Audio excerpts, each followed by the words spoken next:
అండి పోయేవారు వచ్చేవారు వైసీపీలో థర్డ్ లిస్ట్ టెన్షన్.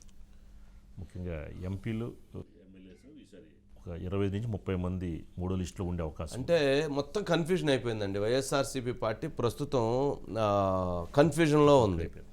ఆ కన్ఫ్యూజన్ ఎలాంటి కన్ఫ్యూజన్లో ఉంది అంటే, వాళ్ళు ఐసీయూలో ఉన్నారో అర్థం కావట్లేదు, మామూలుగా బయట ఉన్నారో అర్థం కావట్లేదు, వెంటిలేటర్ పెట్టారో అర్థం కావట్లేదు, వెంటిలేటర్ పెట్టలేదో అర్థం కాలేదు, అసలు ఏం జరుగుతుందో ఎవరికి అర్థం కావట్లేదు. ఆ పార్టీ ప్రస్తుతం వెంటిలేటర్ మీద ఉంది ఐసీయూలో. ఎందుకు ఆ పాయింట్ చెప్పొచ్చు అని అంటే, గందరగోళం. అసలు ఆ పార్టీలో ఎవరైతే బాలినేని శ్రీనివాసరెడ్డికి మాజీ మంత్రి, ఆయన జగన్మోహన్ రెడ్డి గారు పార్టీ పెట్టినప్పుడు తాను కాంగ్రెస్ పార్టీలో మంత్రిగా ఉండి పార్టీ మంత్రి పదవికి వదులుకొని ఆయన పోయి ఆయనతో పాటు ములాఖత్ అయ్యి వెళ్ళారు. ఆ రోజు రోషయ్య గారు బతిలాడాడు ఉన్నమని, ఎందుకంటే నేను ఆ రోజు ఉన్నాను. ఆయన ఫోన్ చేశారు, ఆయన ఫోన్ చేసిన నేను అక్కడ ఉన్నాను. అసలు ఏందో జరుగుతుందని పొలిటికల్ మనకి మీడియా జర్నలిస్ట్కి ఇంట్రెస్ట్ ఉంటుంది కదా, ఏదో జరుగుతుందని వెళ్తే రోషయ్య గారు ఫోన్ చేయటం, లేదు మీరు వెళ్ళొద్దు, మీకు మంచి భవిష్యత్తు ఉండేది, మీరు తొందరపడొద్దు అని చెప్పడం, ఆయన కాదు మా జగన్ తోటి ఉంటానంటాం, ఏదో మొత్తానికి అట్లా జరిగింది. సరే వెళ్ళాడు. అలాంటిది ఈరోజు ఆయనకి సరే మంత్రి పదవి తీసేశారు. 3 రోజులుగా అపాయింట్మెంట్ ఇవ్వలేదండి ఆయనకి. అపాయింట్మెంట్ 3 రోజులుగా ఆయన విజయవాడలో ఉండి రోజు పొద్దున్నే వెళ్ళటం, మధ్యాహ్నం వెళ్ళటం, సాయంత్రం దాకా ఉండటం, రావటం. ఏంటంటే కలుస్తారంటే కలవరంట, మళ్ళీ పోవటం, మళ్ళీ సాయంత్రం దాకా ఉండటం, కలుస్తారంటే కలవరట, మళ్ళీ కలుస్తారంటే కలవరట. 3 రోజులు తిరిగాడు. ఇంకెన్ని రోజులు తిరుగుతాడు? అందుకని అరే ఇది అసలు అని చెప్పి ఆయన ఏదో తిట్టారు అంటున్నారు. లోపల ఏమైనా ఆయన తిట్టాడట, ఈయన బయటకు వచ్చి ఆయన తిట్టాడట.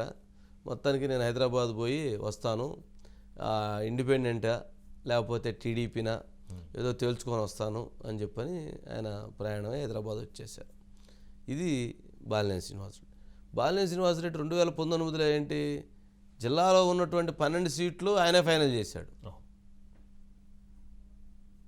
సరే 11లే, ఓ సీట్ వదిలేద్దాం, 11 సీట్లు ఆయన ఫైనల్ చేశాడు. పక్క జిల్లాల్లో కూడా ఆయన ఫైనల్ చేశాడు. అలాంటిది ఆయన సీటు ఆయనకి లేని పరిస్థితి ఏర్పడింది. నెంబర్ 1 మాగుంట శ్రీనివాసరెడ్డి గారు. ఆయన మన వైఎస్ఆర్సీపీ పార్టీకి కనీసం 100 ఎలక్షన్కి ఈజీగా ఇచ్చారు, మొత్తాన్ని నిలబడ్డారు, చేశారు. తర్వాత ఆయన వ్యాపారం కూడా ఆ సింగరాయకొండగాడు ఉండేటువంటి మ్యాక్డొనాల్డ్స్ కూడా బుస్ అయిపోయింది. విచిత్రమైన పరిస్థితి ఏంటంటే, ఆయన మ్యాక్డొనాల్డ్స్ పార్ట్నర్ అయ్యుండి ఆంధ్రప్రదేశ్లో మెక్డొనాల్డ్స్ బ్రాండ్ లేకుండా పోయింది. ఆయన పోయి చెప్పుకుంది ఏంటంటే, ఏమంటే నాకు దాంట్లో ఆదాయం వద్దు, నా బ్రాండ్ పెట్టకపోతే మా వాళ్ళందరూ పైనుంచి అడుగుతున్నారు, మీ స్టేట్లో నువ్వు ఎంపీగా ఉండి నువ్వు బ్రాండ్ కూడా పెట్టలేకపోయావు, నువ్వేంటి అని అడుగుతున్నారని కొద్దిగా ఏదో మొత్తానికి అసహనం కూడా వ్యక్తం చేశారు. సరే అది కుదరలేదు, అయిపోయింది. ఆయన పార్టీకి ఆయన వెళ్ళారు. ఇప్పుడు ఆయన ఏంటి, అసలు చెయ్యాలా వద్దా, అసలు ఆయన టికెట్ ఉందా లేదా, అసలు ఆయన భవిష్యత్తు ఏందో ఆయనదేందో ఆయన క్లారిటీ లేదు. ఈయన పోయి ఢిల్లీ వెళ్ళి ఆదాల ప్రభాకర్ రెడ్డి గారితో ఆయనతో కలిశాడు. ఆయన నేను పోటీ చేయట్లేదని చెప్పాడు, అక్కడ వేమిరెడ్డి నెల్లూరు నుంచి. వీళ్ళిద్దరుగా సరే మన భవిష్యత్తు ఏంటి, ఎట్లా అయిపోయింది మన రాజకీయం అనేది వాళ్ళిద్దరు మొత్తానికి కింద పైన పడుతూ ఉన్నారు. మరి ఇప్పుడు వాళ్ళు ఏ నిర్ణయం తీసుకొని బయటకు వస్తారనేది వెయిటింగ్. అంటే Balineni out, Magunta out, Adala confusion, ఇవన్నీ ఎట్లుంటే ఎవరైతే ఇప్పుడు మహేందర్ రెడ్డి గారు కందుకూరు, ఆయన విషయంలో కూడా జగన్మోహన్ రెడ్డి గారు అసంతృప్తితో ఉన్నారట. గెలిచే సీట్ ఏదన్నా ఉంటే ఆ జిల్లాలో, ఉమ్మడి పాత జిల్లాలో అది 2వ సీటుగా ఉంది. అయినా కానీ నేను చంద్రబాబు నాయుడు గారిని తిట్టమంటే తిట్టలేదు, మాగుంట శ్రీనివాసరెడ్డి గారు చంద్రబాబు నాయుడు గారిని తిట్టమంటే తిట్టలేదు, అందుకని వీళ్ళకి అసలు ఎలా కుదిరిద్ది, వీళ్ళతోటి ఎలా మనం ఇదయ్యేది అనేది ఏదో మొత్తానికి అన్నారు. ఏదో జరుగుతుంది అనేటువంటిది ఒక మాట చెప్తూ ఉన్నారు. సరే ఏదన్నా కానీ ఇప్పుడు మహేందర్ రెడ్డి గారు కూడా టికెట్ తీసేసి ఎవరో రామారావు అని ఎవరో పేరు చెప్తున్నారు. మరి ఆయనకి ఏదో బొట్ల రామారావు కానీ అనిల్ యాదవ్ అని కానీ ఎవరినో బొట్ల రామారావు యాదవ్ గారిని ఫైనల్ చేశారు. ఫైనల్ చేసినట్టేం కాదులేండి, అనిల్ కుమార్ యాదవ్ వీళ్ళందరూ నలుగురిలో ఒకరిని ఫైనల్ ఏం చేయలేదు. బట్ ఆ డిస్కషన్ నడుస్తుంది. మరి కందుకూరు లాంటి సీట్లో ఆయన మహేందర్ రెడ్డి గారు 5 సార్లు గెలిచాడు, వాళ్ళ నాన్నగారు 3 సార్లు గెలిచారు. 8 సార్లు గెలిచినటువంటి కందుకూరు నియోజకవర్గంలో చంద్రబాబు నాయుడు ఏది కాంగ్రెస్ పార్టీ తరఫున వైఎస్ఆర్సీపీ పార్టీ తరఫున 8 సార్లు గెలిచినటువంటి సీట్లో వాళ్ళకి సీట్ లేకుండా చూస్తున్నారు. చూశారు. ఆహా, జగన్మోహన్ రెడ్డి గారు ఏం రాజకీయం అండి. ఓహో, అది విచిత్రమైన రాజకీయం. ఎందుకు అన్నాను వెంటిలేటర్ మీద ఉంది, ఎందుకు ఐసీయూలో ఉంది అని అన్నాను అని అంటే ఇందుకే. పార్టీలో ఒక నాయకుడికి ఒక బలం ఉంటుంది, అతనికి ఒక సామర్థ్యం ఉంటుంది, అక్కడ అతనికంటూ ఒక ఇమేజ్ ఉంటుంది, అతనికంటూ తన బలగం ఉంటుంది, తనకంటూ ఒక అనుచర గణం ఉంటుంది, తనకంటూ ఒక సైన్యం ఉంటుంది లీడర్కి. వాళ్ళందరినీ ఏదో కోడి మీద ఈకలు బీకినట్టు పీకేస్తామంటే కుదరదండి. రాజకీయాల్లో చాలా ఎఫెక్ట్ అవుతుంది. జగన్మోహన్ రెడ్డి గారి ఇమేజ్ ఉంటే ఒక ఇమేజే, వీళ్ళందరూ తోడైతే ఉన్న ఇమేజే ఆయనకు బలం. వాళ్ళందరూ లేకపోతే ఉండేటువంటి ఇమేజ్ ఆయనకేం ఉండదు, బలమే ఉండదు. వారు అనుకుంటున్నారేమో అలా ఉంటుంది అని, కాదది. మరి మహేందర్ రెడ్డి గారికి కనుక మరి అలాంటి పరిస్థితులు అయితే ఆల్రెడీ తెలుగుదేశం పార్టీ నేతలు కూడా కొంతమంది ఆయనతోటి చర్చలు జరుపుతున్నారని అంటున్నారు. మరి అది అట్లా అయ్యవచ్చేమో, మరి మాగుంటి శ్రీనివాసరెడ్డి అవ్వచ్చేమో. ఇలా చాలా డైమెన్షన్స్ మారేటువంటి పరిస్థితులు అయితే అక్కడ కనిపిస్తూ ఉన్నాయి.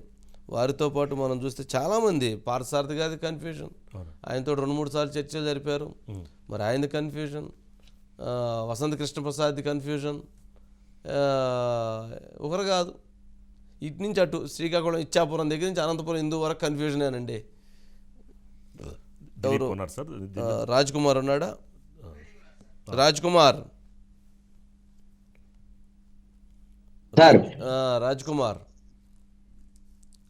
ఏంటి రాజ్ కుమార్, ఏంటి కన్ఫ్యూజన్ అట్లాగే ఉందా? ఏమైనా కన్ఫ్యూజన్స్ క్లారిటీ వచ్చే పరిస్థితి ఉందా? అసలు పార్టీలో ఇన్సైడ్ ఏమంటున్నారు ఏంటి?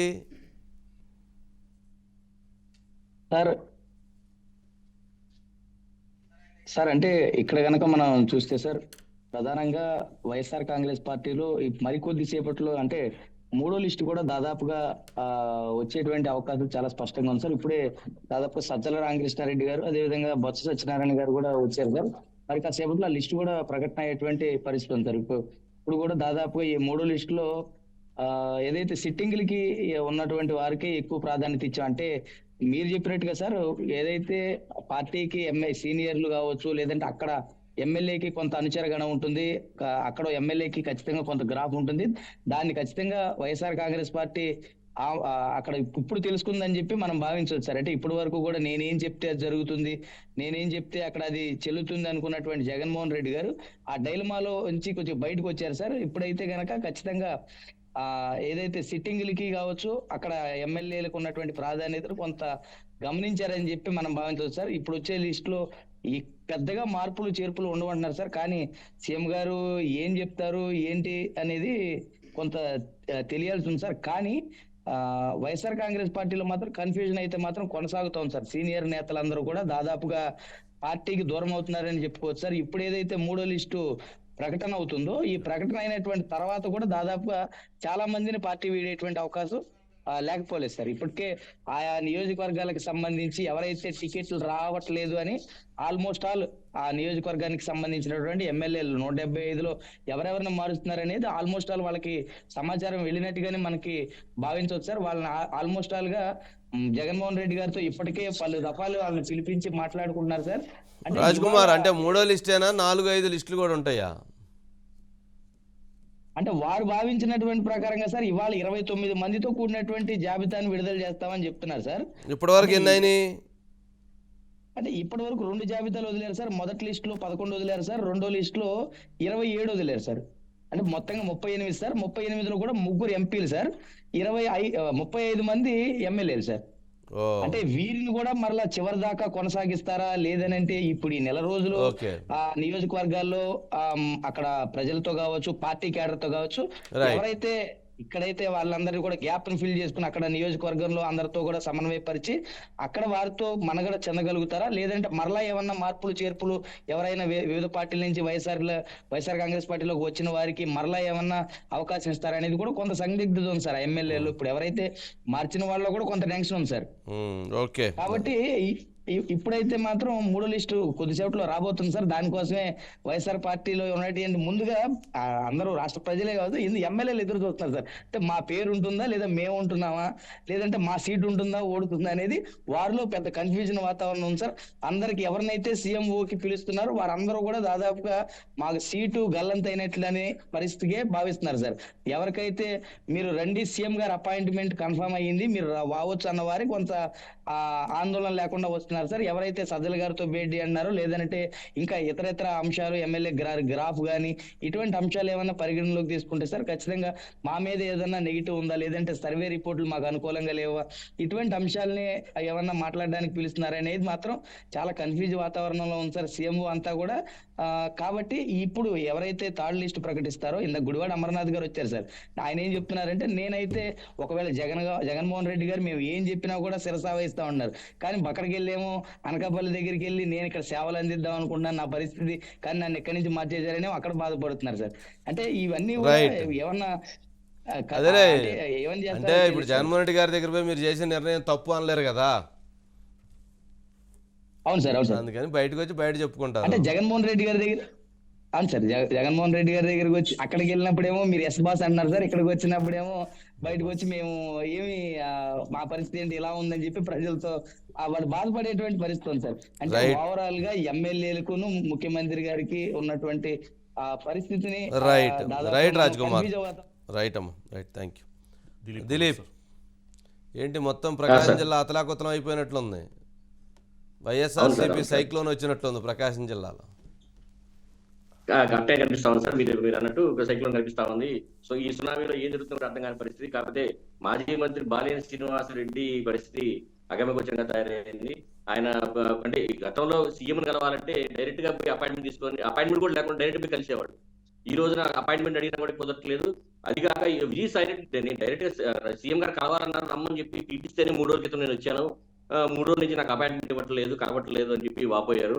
ఈ రోజు వచ్చిన కార్యకర్తలు కానీ వాళ్ళ ముఖ్య నాయకులు కూడా ఈ రోజు అందరూ కూడా ఈ తీవ్ర దిగ్భ్రాంతిలోనయ్యారు. అందుకని ఆ ఫ్రస్ట్రేషన్ లోని అనుచరుల వద్ద నాకు ఈ పార్టీ తోటి సంబంధం తెగిపోయింది, మనం వద్దు మనం ఇండిపెండెంట్ గా పోటీకి వెళ్దాము అని అక్కడ ఆయన అనుచరులతో చెప్పి ఆయన హైదరాబాద్ కి అలిగి పయనమయ్యారు సార్ ఈ రోజు.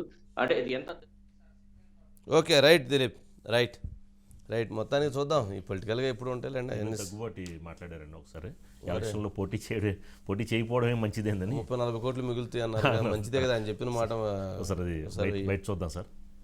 దగ్గుబాటి బయటే ఇది గౌరవప్రదంగా ఉండేటటువంటి అవకాశం లేనటువంటి విధంగా భావిస్తా ఉన్నాం.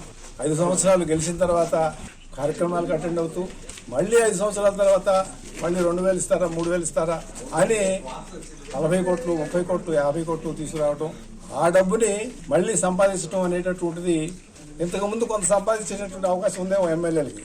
లేటెస్ట్ ట్రెండ్ ఏంటంటే ఎవరైతే పార్టీకి అధిపతిగా ఉన్నారో వాళ్ళు ఈ ఎమ్మెల్యేలు ఈ ఎంపీలు ఉత్సవగ్రహాలు వాళ్ళతో సెంట్రలైజ్ చేసి అందరూ ఇదే కార్యక్రమం. వాళ్ళు ఏదైనా ఎమ్మెల్యేలు అయితే కాస్త ఊళ్ళలో ఏదైనా పని చేసామో లేకపోతే వాళ్ళకి సహాయపడ్డాము అని గౌరవంగా ఉండటానికి ఒక ఎమ్మెల్యే ప్రయత్నం చేస్తాడు, ప్రజాప్రతినిధిగా ఉండటానికి చేస్తాడు. ఇవాళ అవకాశం కూడా లేకుండా పోయింది. వాస్తవం ఆయన చెప్పింది యథార్థం. యథార్థం అని చెప్పారంటే 30-40 కోట్లు ఖర్చు అయింది. మళ్ళీ సంపాదించుకుందామంటే గతంలో కొద్దిగా ఉండేది, ఇప్పుడు ఆ వెసులుబాట్లేదు. అన్నీ శాండు లిక్కరు లేకపోతే మైన్స్ లేకపోతే A to Z అన్నీ డైరెక్ట్గా హెడ్ క్వార్టర్స్.